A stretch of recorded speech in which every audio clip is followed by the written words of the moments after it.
Hey now! What is up, everybody? My name is Mike Brown, aka Review King MB, and this is my 31 days of horror movie reviews. And here's a movie that's been on my radar, that's been on my semi-invisible list, right? I have a mental list of a bunch of movies that I someday, one day want to get to.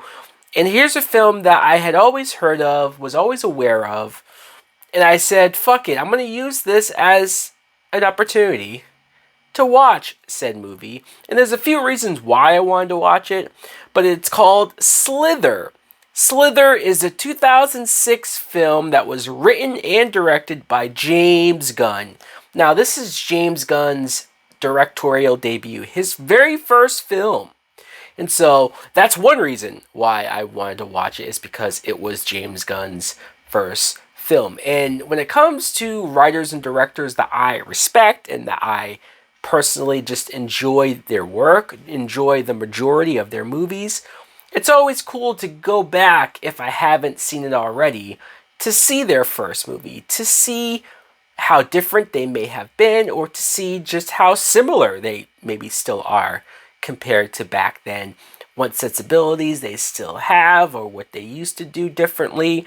Obviously, I knew that James Gunn came from more of a horror beginnings. I knew that he wrote the Dawn of the Dead remake, but it was cool to see him direct a straight up horror movie.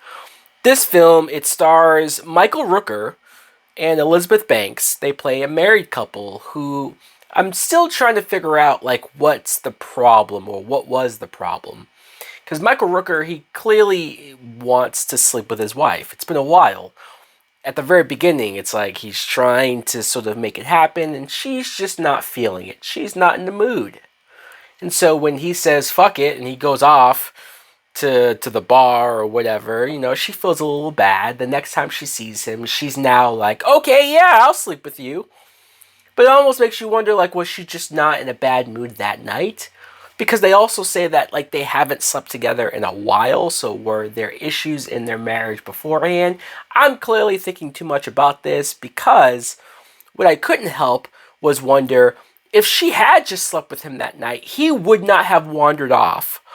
And the events of this movie would probably be very different. Because when Michael Rooker does go off, not only does he run into this girl that he used to know in school, and he almost hooks up with her, but they wind up near the woods and see that this rock or asteroid or whatever you want to call it from space has landed on Earth, and it has this parasite thing. At first I thought it looked like the Blob, right? The Blob came from outer space and was sitting there and obviously attached itself to a person. Well, this is like this needle that comes through and shoots Michael Rooker in his body. The parasite takes over his brain, takes over his body. And for the rest of the movie, it's Michael Rooker as this now alien who is just doing a bunch of crazy, fucked up, gross ass things. Now, what I thought of Slither was, goddamn, this movie was wild, this movie was crazy, this movie was insane, but I kind of really enjoyed it. I did. I had some fun with this, but I also, as silly as it is, as clearly it had like dark humor, it had humor that maybe fucked up to some people, but I was rocking with it.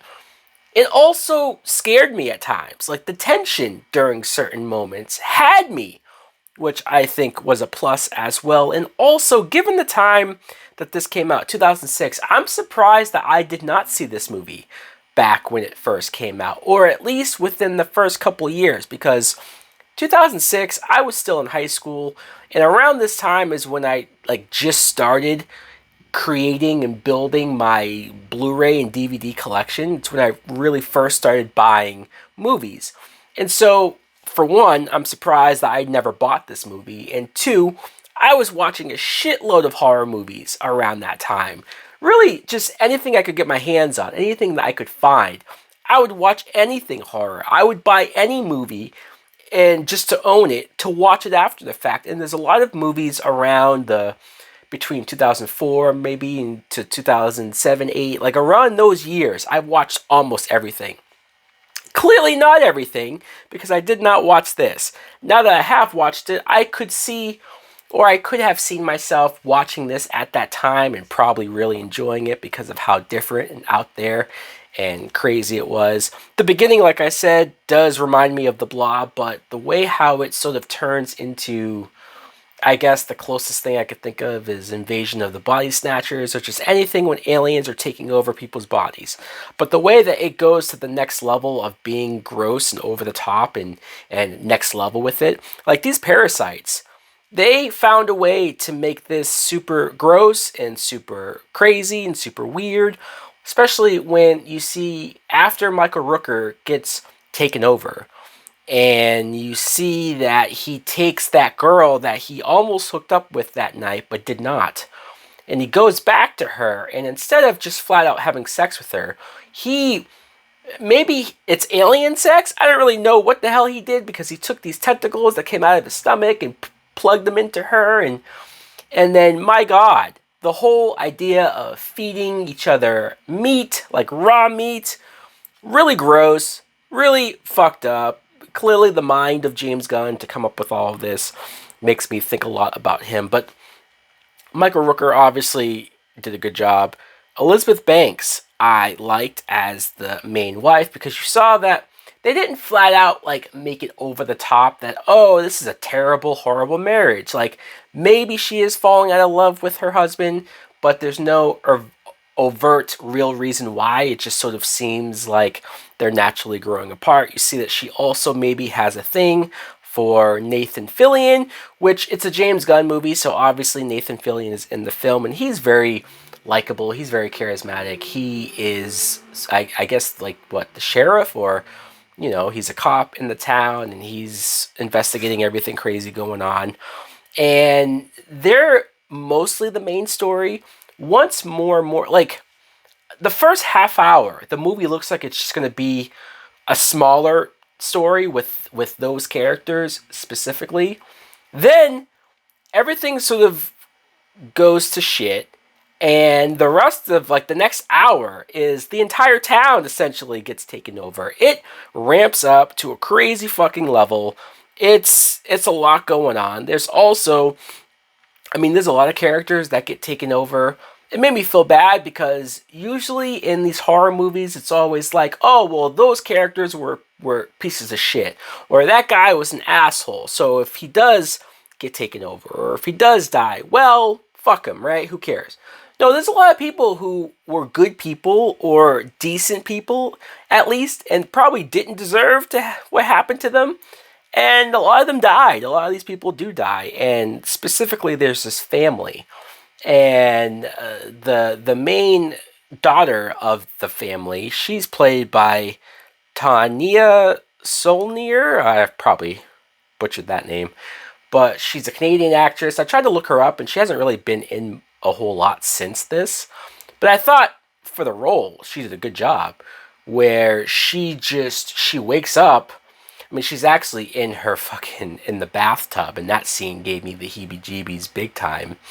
But when she practically witnesses her entire family get taken over by these parasites, I'm like, holy shit, that was fucked up. I'm talking about little kids. I'm talking about, like, it was next level, hardcore, gnarly, and I felt super bad for that character. And then, like I said, the entire town, it just becomes this insane, almost zombie-type film, but they're not zombies. They're taken over by alien parasites. The movie's wild. If you haven't seen Slither, which for the most part you guys probably have seen this, I'm probably super late with this, but I did really enjoy it. I did have fun a lot. And yeah, I mean, James Gunn, if you need any reason to think that James Gunn is one of the guys that you want to be making your movies or your universes, just look at his first film. He knew what he was doing all the way back then. So I enjoyed that. Let me know in the comments below if you too have seen Slither. What do you think of it? Do you like it as well? Thanks for watching. Like, comment, subscribe. Later. Swimming in beers, I've been through it all, let me trickle a tear. In case you didn't know, I was living sarcastic. A motherfucking monster, something Jurassic. Had to wrap the whole time.